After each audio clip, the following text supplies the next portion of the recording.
வானிலையால் இணைந்திருக்கக்கூடிய அனைத்து விதமான தமிழக விவசாயிகளுக்குமே வணக்கம். காலை 11 மணி அறிக்கை, சிறப்பு வானிலை அறிக்கை. வட தமிழகம் வலுக்கும் கனமழை, அடுத்தடுத்த தாழ்வு மண்டலங்கள் தள்ளாடப் போகிறதா? ஒட்டுமொத்த வட தமிழக பகுதிகள், அதாவது மூழ்கக்கூடிய ஒரு நிலைமையை வட தமிழகம் சந்திக்க போகிறது. என்ன அப்படின்றத தெரிந்து கொள்வதற்கு முன்பு, இதுபோன்று வானிலை தொடர்பான தினசரி அண்மை நிகழ்வுகளை எல்லாம் நீங்க தெரிஞ்சுக்கணும் அப்படின்னு ஆசைப்பட்டீங்கன்னா நம்முடைய சேனலை மறக்காம சப்ஸ்கிரைப் பண்ணிக்கோங்க. வாங்க இப்ப வீடியோக்குள்ள போயிடலாம். அதாவது பாத்தீங்கன்னா, ஒட்டுமொத்தமான வட தமிழகம், குறிப்பாக சென்னை, திருவள்ளூர், காஞ்சிபுரம், செங்கல்பட்டு, திருவண்ணாமலை, வேலூர், திருப்பத்தூர், ராணிப்பேட்டை, கள்ளக்குறிச்சி, விழுப்புரம், டெல்டா மாவட்டங்கள், அரியலூர், கடலூர், பெரம்பலூர், கரூர், திருச்சி, புதுக்கோட்டை, ராமநாதபுரம் அப்படின்னு சொல்லிட்டு கிட்டத்தட்ட கடலோர மாவட்டங்கள், கடலோரத்திற்கு அடுத்து இருக்கக்கூடிய உள் மாவட்டங்கள் என ஒரு சிறப்பான தரமான மழையை பாத்தீங்கன்னா வட தமிழகத்திற்கும் வடகடலோரத்திற்கும் பாத்தீங்கன்னா கொடுக்க நல்ல ஒரு சிறப்பான ஒரு வாய்ப்பு என்பது ஏற்பட்டிருக்கிறது. இன்றிலிருந்து தான் ஆட்டம் ஆரம்பம். நேற்றெல்லாம் வெயில் அடித்தது. இன்று காற்று வங்க கடலோரம், வங்கக்கடலிலிருந்து பாத்தீங்கன்னா காற்று வந்து கொண்டிருக்கிறது.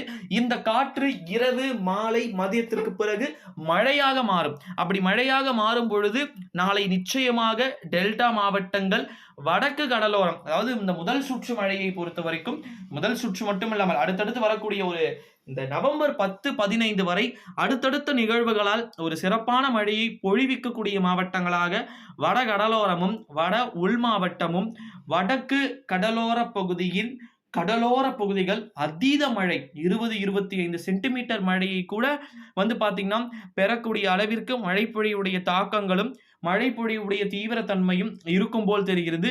சோ அதற்கு ஏற்றார் போல் உங்களுடைய வானிலை எச்சரிக்கையான முடிவுகளை எடுத்துக்கொள்ளுமாறு கேட்டுக்கொள்ளப்படுகிறது.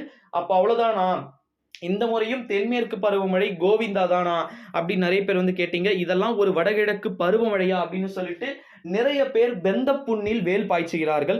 அதாவது அப்படியெல்லாம் கிடையாது விவசாய பெருமக்களே. ஒன்றே ஒன்று புரிந்து கொள்ளுங்கள்.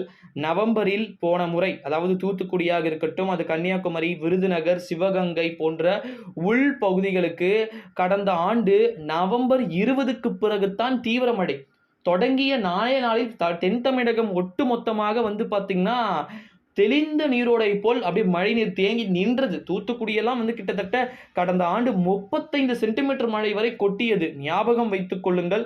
இதன் காரணமாக நிச்சயமாக இந்த முறையும் அதே போல ஒரு சம்பவம் அரங்கேறும். ஆனால் வட தமிழகம் முதலில் அதிக மழையை பெறும். ஏன்னா வடகிழக்கு பருவமழைக்கு எப்பொழுதுமே சாதகமான நிகழ்வுகள் வட தமிழகத்தை அதிகமாக நோக்கி செல்லும்.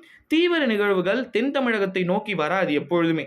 அப்படி வந்தாலும் கூட அது கன்னியாகுமரிக்கு கீழே தான் வரும். ஏன்னா குறுகலான பகுதிகள். ஆனால் வட தமிழகம் அப்படி கிடையாது, ஒரு பரந்த பகுதி.